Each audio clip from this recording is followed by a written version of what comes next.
Assalamu alaikum. This is a question from an anonymous person, and she asked, why did the Prophet Muhammad sallallahu alaihi wasallam married Aisha?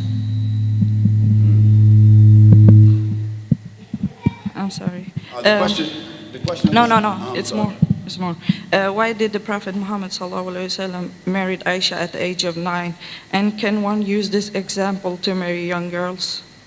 Okay, the question of the sister is a very good question, mashallah. The question of the sister is, why did the Messenger of Allah sallallahu alaihi wasallam, why did he marry Aisha at such a young age? And can we use that as an example for us to marry young girls the same age today? Is that right? So let's answer this question. It's a good question, and it's an easy question. Now the why of it, nobody knows except Allah. Because the Prophet ﷺ never married any woman except it came to him from wahi. What does it mean? What is wahi? The Prophet ﷺ never went around looking at women and select this one or select that one or say, yo, check this out. Tell that girl I'd like to marry him or marry her. No, Allah subhanahu wa ta'ala mentioned in the Quran, the Messenger of Allah ﷺ never spoke anything from himself. But whatsoever he heard from wahi, this is what he did. Now we know that the Prophet is a man like everybody else, but Allah subdued his nafs. Allah subdued his nafs with wahi, revelation. So he was guided by Allah. He was accompanied by Jibreel alayhi salam. His nafs never came up above the revelation. So whatever the Prophet selected to do, he did it through the influence of Allah subhanahu wa ta'ala and through the guidance he received from Jibreel alayhi salam. So why he got Aisha, we don't know that, because where did the order come from? Hello. Allahu Akbar. So the kafir, the non-Muslim, who is not able to understand or to recognize, they between the sky and the earth, they suspend it because what? They're ignorant, they don't know. They don't understand the premise of revelation, so they can't appreciate that. But those who can appreciate revelation understand that prophets, alayhimus salam, were ordered to do things that we don't understand, that we call mu'jiza. We call it miracle, phenomena, because it came from God. So Allah selected Aisha for the Prophet sallallahu alaihi wasallam. That's number one. And when the Prophet ﷺ realized that Allah inclined him towards Aisha, who was Aisha radiallahu anha? She was the daughter of Abu Bakr radiallahu anhu. Abu Bakr as-Siddiq radiallahu anhu. And who was Abu Bakr as-Siddiq? Abu Bakr as-Siddiq, he was a well-known man in Mecca, right? Well-known, honest. He was an aristocrat, a very influential man. He was the supporter of the Prophet ﷺ. He was a companion of the Prophet ﷺ. And Aisha was his daughter.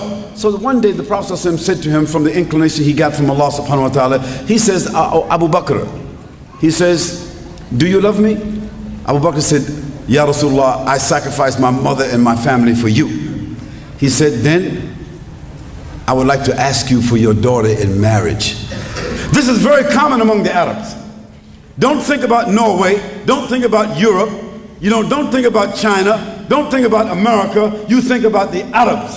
The Arabs at that time, it was urf, it was part of their urf. It was very normal for them to ask for the daughter of a man when she was 9 or 10, so that that daughter could come and move with the family. Not sleep with him, but come and move with that family so he could observe her, she could observe him, so by the time she got to the age where she could have sexual relationships and have children and intimacy, they would have already built a bond. Do you understand that?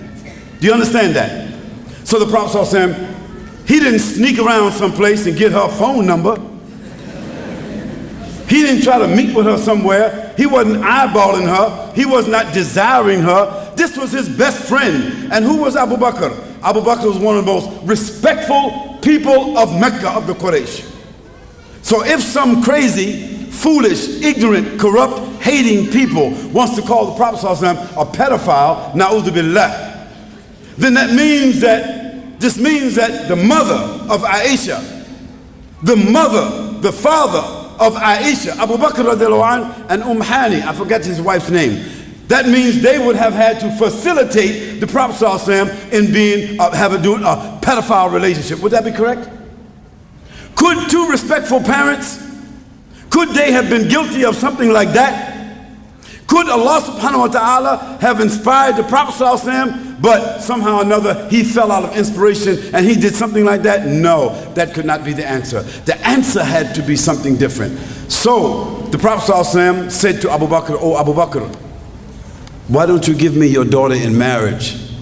And Abu Bakr radiallahu anh replied, he said, "Oh Messenger of Allah, but we're brothers."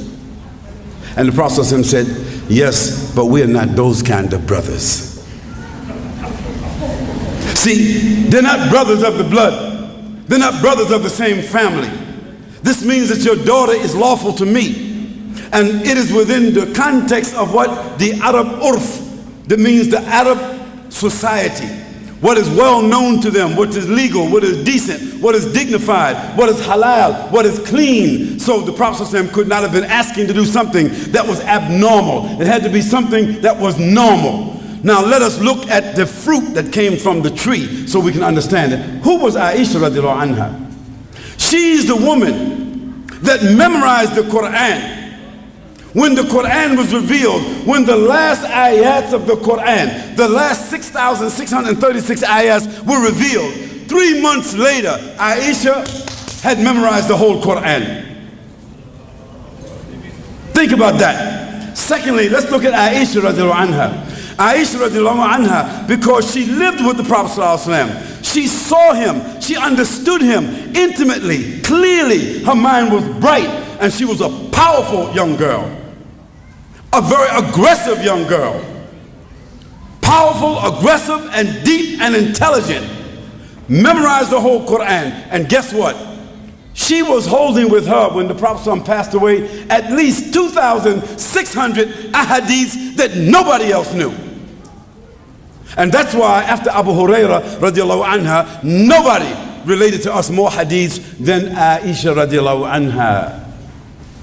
So when you look at the product, when a girl is raped, when a girl is molested, when a girl has been involved in some pedophile type relationship, she becomes dysfunctional. She becomes, something different. She doesn't know herself. She becomes guilty. She becomes dirty. She becomes dysfunctional. And you see the result of it throughout her life. Is that correct or not?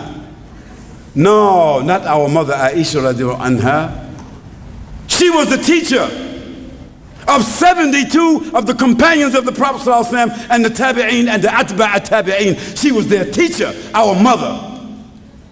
And when the Prophet ﷺ passed away, she was only 18 years old, which means she only was married to the Prophet ﷺ and lived with him 9 years. And when she died, she was a mother of the believers. Is that correct or not? Is that right or not? So that means nobody could marry their mother. So from 18 years old until she was 73 years old, she lived by herself teaching. Which one of the women could do that? So when the people talk stupid, give them some of that history so they can understand who she is. And when you understand who she is, you can understand the context of things. And so, sister, may Allah reward you for that question. It comes in a lot of places, but that's the answer.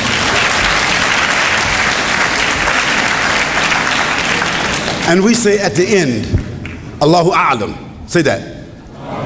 And that's for what we don't know.